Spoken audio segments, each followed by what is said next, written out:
ಆರ್ತಿ darling, ಈ ಬಟ್ಟೆನ ನೀವು ಮೊನ್ನೆ ಗಾಂಧಿ ಬಜಾರಲ್ಲಿ ತಗೊಂಡಿರೋದು.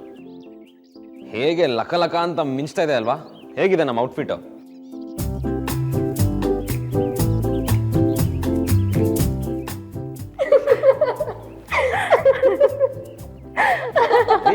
ಯಾಕ್ರಿ ನಗ್ತಾ ಇದ್ದೀರಾ? ಏನೋ ಮಾಡರ್ನ್ ಆಗಿರ್ಲಿ ಅಂತ ಈ ತರ ಸ್ಟಿಚ್ ಮಾಡಿಸ್ತೆ.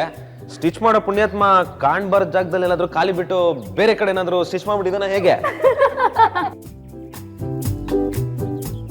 ಹಾಗೇನಾದ್ರು ಇದ್ರೆ ಹೇಳ್ಬಿಡಿ. ಡ್ರೆಸ್ ಹಾಕೊಂಡ್ಮೇಲೆ ಕರೆಕ್ಟಾಗಿ ಕನ್ನಡಿ ನೋಡ್ಕೊಂಡಿಲ್ಲ. ಇಷ್ಟೊತ್ತು ಇಂಟರ್ನಲ್ ಟೆನ್ಷನ್ ಅಲ್ಲಿ ಇದ್ದೆ ಬಾವ, ಆದ್ರೆ ನಿಮ್ಮನ್ನ ನೋಡಿ ಎಲ್ಲ ಮರ್ತೋಯ್ತು. ಗಂಡ್ಮಕ್ಳು ಶೀಲಕ್ಕೂ ಬೆಲೆ ಇದೆ ಆರ್ತಿ ಅವರೇ. ದಯವಿಟ್ಟು ಹೆಚ್ಚು ಕಮ್ಮಿ ಆಗಿದ್ರೆ ಹೇಳ್ಬಿಡಿ, ಹೇಗ್ ಬನ್ನೋ ಹಾಗೆ ಹೊಟ್ಟೋಗ್ತೀನಿ. ಅನ್ಯಾಯವಾಗಿ ಫ್ರೀ ಶೋ ಆಗೋದೆಲ್ಲ ಬೇಡ. ಅಂತ ಅನಾಹುತ ಏನಾಗಿಲ್ಲ.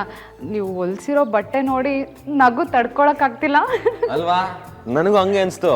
ಆದರೆ ಈ ಬಾಲಿವುಡ್ ಆಕ್ಟರ್ ಇದಾನಲ್ಲ ರಣವೀರ್ ಸಿಂಗ್, ಅವನು ಇದೇ ಥರ ಹುಚ್ಚು ಥರ ಬಟ್ಟೆ ಹಾಕ್ತಾ ಇರ್ತಾನೆ. ಅದನ್ನ ನೋಡಿ ನಾನು ಒಂದ್ಸರಿ ಟ್ರೈ ಮಾಡೋಣ ಅಂತ ಹಾಕೊಂಡು ಸೊಸೈಟಿಗೆ ನುಗ್ಬಿಟ್ಟೆ. ಒಳ್ಳೆ ಗೋಳು ನಿಮ್ಮದು. ನಿಮಗೆ ತಗೊಂಡಿರೋ ಬಟ್ಟೆ ನನಗೆ ತಗೊಂಡಿರೋ ಬಟ್ಟೆ ಎರಡು ಎಕ್ಸ್ಚೇಂಜ್ ಆಗಿದೆ. ನೀವು ನೋಡಿದ್ರೆ ಹೇಳ್ದೆ ಕೇಳ್ದೆ ಅದನ್ನೇ ಸ್ಟಿಚ್ ಮಾಡಿಸ್ಕೊಂಡು ಹಾಕೊಂಡ್ಬಂದಿದ್ದೀರಲ್ಲ. ಓ, ಇದಾ ಮ್ಯಾಟ್ರು? ಮೊದಲೇ ಹೇಳ್ಬೇಕು ತಾನೆ. ಪೂರ್ತಿ ಹೋಗಿ ಹಾಕ್ಸ್ಕೊಂಡಾದ್ಮೇಲೆ ಹೇಳ್ತೀರಲ್ರಿ.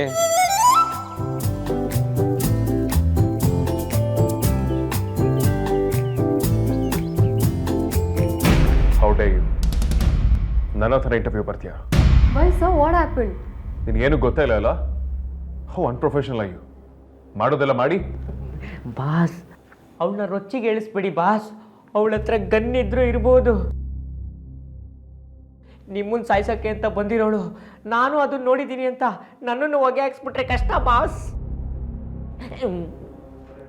ಸರ್, ನೀವೇನ್ ಮಾತಾಡ್ತಿದ್ದೀರೋ ನನಗಂತೂ ಅರ್ಥ ಆಗ್ತಿಲ್ಲ. ಸ್ವಲ್ಪ ಬಿಡ್ಸೇ ಹೇಳಿ ಸರ್. ಆಕ್ಚುಲಿ ನಾನು ಏನು ಮಾಡಿಲ್ಲ ಸರ್. ಸಾರಿ ಬಾಸ್, ಇವ್ರು ಕೊಟ್ಟಿರೋ ಡಾಕ್ಯುಮೆಂಟ್ಸಲ್ಲಿ ಏನೋ ಪ್ರಾಬ್ಲಮ್ ಇದೆ ಅಂತೆ. ಸಾರಿಕಾ ಅವ್ರು ಇವ್ರನ್ನ ಕರೀತಿದ್ದಾರೆ. ಡ್ಯಾಮೆಟ್, ಮೊದಲು ಕರ್ಕೊಂಡು ಹೋಗು. ಬನ್ನಿ ಸಾಹಿತ್ಯ.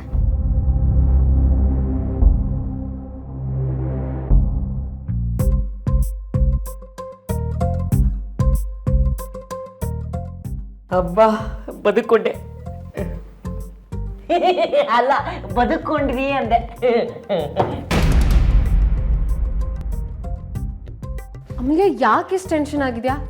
ಏನಾಯ್ತೆ? ನನ್ನ ಡಾಕ್ಯುಮೆಂಟ್ಸ್ ಅಲ್ಲಿ ಏನು ಪ್ರಾಬ್ಲಮ್ ಇದೆ? ವಾಟ್ಸ್ ಹ್ಯಾಪನಿಂಗ್ ಯಾರ ಅಮೂಲ್ಯ? ಸಾಹಿತ್ಯ, ಒಂದು ದೊಡ್ಡ ತಪ್ಪಾಗೋಗಿದೆ ಕಣೆ.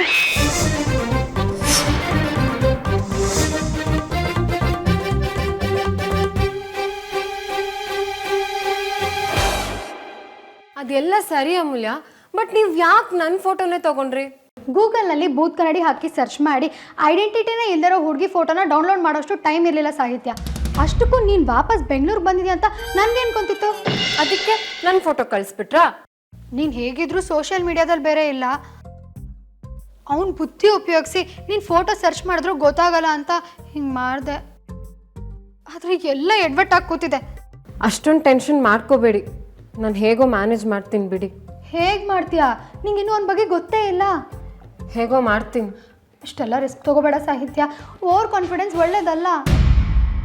ಒಂದು ಕೆಲಸ ಮಾಡು, ಈ ಕೆಲಸ ಬಿಟ್ಬಿಡು. ನೀನು ಅದಿತಿ ಸೀನಿಯರ್ ಅಲ್ವಾ, ನನಗೋಸ್ಕರ ಇದು ಒಂದೇ ಒಂದು ಹೆಲ್ಪ್ ಮಾಡಿಬಿಡು. ನಾನು ಬೇಕಿದ್ರೆ ನಿನಗೆ ಬೇರೆ ಕಂಪ್ನಿಗೆ ರೆಫರ್ ಮಾಡ್ತೀನಿ. ಕೆಲಸ ನಂಗೆ ತುಂಬಾ ಇಂಪಾರ್ಟೆಂಟ್, ನಾನು ಅದನ್ನು ಬಿಡೋಕ್ಕಾಗಲ್ಲ. ಬಟ್ ನೀವೇನು ಯೋಚನೆ ಮಾಡಬೇಡಿ, I will manage.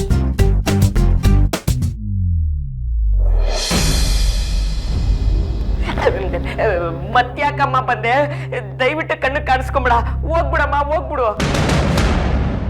Sorry sir, ನೀವು ಅವಾಗಿಂದ ಏನು ಹೇಳ್ತಿದ್ರಿ ಅಂತ ನಂಗೆ ಗೊತ್ತು. ಬಟ್ ಅದನ್ನ ಒಪ್ಕೊಳ್ಳೋದಕ್ಕೆ ನಂಗೆ ಇಷ್ಟ ಇಲ್ಲ. ನಂಗೆ ಕೆಲಸ ಬೇಕು, ಪ್ಲೀಸ್.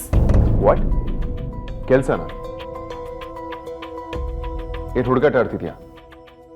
ಫೋನನ್ನು ನಷ್ಟ ಆಟಾಡಿಸಿ ಟೈಮ್ ವೇಸ್ಟ್ ಮಾಡಿರೋದಲ್ಲದೆ ಈ ಕೆಲಸ ಬರೀ ಕೇಳ್ತಿದ್ಯಾ? ಕೊಡೋದೇ ಹತ್ರ ನಿಮ್ಮ ಮೇಲೆ ಪೊಲೀಸ್ ಕಂಪ್ಲೇಂಟ್ ಕೊಡ್ತೀನಿ. ದಯವಿಟ್ಟು ಇಲ್ಲಿಂದ ಹೋಗ್ಬಿಡಮ್ಮ. ನಮ್ಮ ಬಾಸು ಹಾಗೆಲ್ಲ ಏನು ಮಾಡಲ್ಲ. ನೀನ್ ಇಲ್ಲೇ ಇದ್ದು ಅವ್ರಿಗಿನ್ನ ಜಾಸ್ತಿ ಟೆನ್ಷನ್ ಕೊಟ್ರೆ ಕೋಪದಲ್ಲಿ ಅವ್ರು ಹೇಳಿದ್ದನ್ನ ಮಾಡ್ಬಿಡ್ತಾರೆ. ನಮ್ಮ ಬಾಸು ಮತ್ತೆ ಸರಿ ಇಲ್ಲ. Please sir calm down. ನಾನು ನಿಮ್ಮ ಹತ್ರ ಒಂದು ಸತ್ಯ ಹೇಳಬೇಕು. ಇಷ್ಟೆಲ್ಲ ನಡೆದ ಮೇಲೂ ಗೊತ್ತಿಲ್ದಿರೋ ಸತ್ಯ ಬೇರೆ ಇದೆಯಾ? ನೋಡಿ, ಈಗ ಆಗಿರೋದೇ ಸಾಕು. ಮರ್ಯಾದೆ ಇಲ್ಲಿಂದ ಹೊರಟ್ಬಿಡಿ. ಮತ್ತೆ ಹೊಸ ಕತೆ ಕಟ್ಟೋದಕ್ಕೆ ಬರಬೇಡಿ. ಇಷ್ಟೊಂದು ಕೋಪ ಒಳ್ಳೇದಲ್ಲ ಸರ್. ಪ್ಲೀಸ್ ಒಂದ್ಸಲ ನನ್ನ ಮಾತು ಕೇಳಿ. ಆಯ್ತು, ಅದೇನ್ ಬೇಗ ಹೇಳ್ಬಿಟ್ಟು ಹೆಂಗ್ ಬಂದ್ರು ಹಂಗೆ ಹೋಗ್ಬಿಡಿ. ನಾನು ಚಾಟ್ ಮಾಡಿದ್ದು ಲವ್ ಅಂತೆಲ್ಲ ನಿಮ್ಮನ್ನ ಕಾಡ್ಸಿದ್ದು ಸುಳ್ಳು ಸರ್. ಇಲ್ಲ ಇಲ್ಲ, ಮೆಸೇಜ್ ಎಲ್ಲ ನಾನು ನೋಡಿದ್ದೀನಿ. ಇದು ಸತ್ಯನೇ ಬಾಸ್? ಹಾಗಲ್ಲ, ಮೆಸೇಜಲ್ಲಿ ಲವ್ ಅಂತ ಕಾಡ್ಸಿದ್ದೆಲ್ಲ ನಿಜ ಅಲ್ಲ. ನಾನು ತಮಾಷೆಗಾಗಿ ಹೇಳಿದ್ದು ಅಂದೆ. ಅದು ನಿಮಗೆ ತಮಾಷೆನಾ? ಸಾರಿ ಸರ್,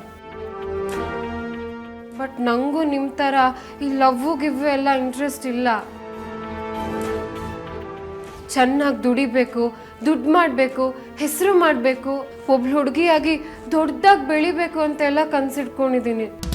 ಅಷ್ಟೆಲ್ಲ ಕನ್ಸು ಕಟ್ಕೊಂಡಿರೋಳು ಕೆಲಸದ ಮೇಲೆ ಕಾನ್ಸಂಟ್ರೇಟ್ ಮಾಡಬೇಕು. ಈ ರೀತಿ ಸಿಲಿಯಾಗಿ ಬಿಹೇವ್ ಮಾಡೋದ? ಅದ್ರ ಹಿಂದೆನೂ ಒಂದು ಕಾರಣ ಇದೆ ಸರ್.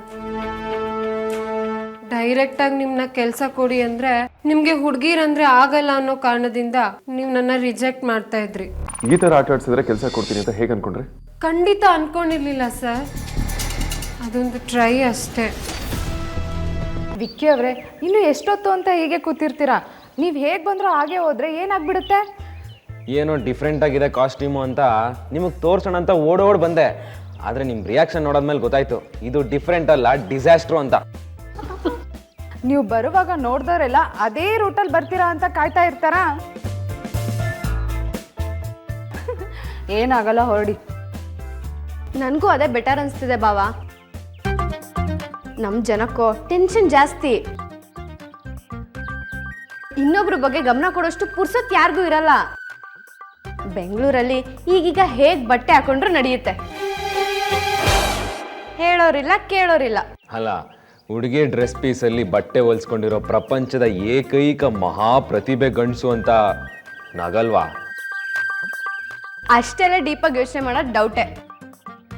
ಜಾಸ್ತಿ ಅಂದರೆ ಒಂದು ರೌಂಡ್ ಕಡಿಮೆ ಯೋಚನೆ ಮಾಡ್ಬೋದಷ್ಟೇ. ಚೋಟನದ್ನಿ ಸಿಕ್ಕಿದೆ ಟೈಮು ಅಂತ ಆಡ್ಕೊಂಡು ನಗ್ತಿದ್ಯಾ ಅಲ್ವಾ? ಚೇಚೆ, ಹಾಗೇನೂ ಇಲ್ಲ ಬಾವ. ಪಬ್ಲಿಕಲ್ಲಿ ನೀವು ಓಡಾಡಿದ್ರೆ ಹೇಗಿರುತ್ತೆ ಅಂತ ಜಸ್ಟ್ ಇಮ್ಯಾಜಿನ್ ಮಾಡ್ಕೋತಿದ್ದೆ ಅಷ್ಟೇ. ಸುಮ್ಮನೆ ಇರು. ಆಡ್ಕೋ, ಇನ್ನೇನು ಮಾಡೋಕ್ಕಾಗುತ್ತೆ? ಮಾಡೋದೆಲ್ಲ ಮಾಡಿಕೊಂಡು ಈಗೇನು ಮಾಡೋಕ್ಕಾಗುತ್ತೆ ಅಂತ ಕೇಳಿದ್ರೆ ನೀವು ಇಷ್ಟೊಂದು ದಡ್ಡ ಅಂತ ಖಂಡಿತ ಗೊತ್ತಿರಲಿಲ್ಲ.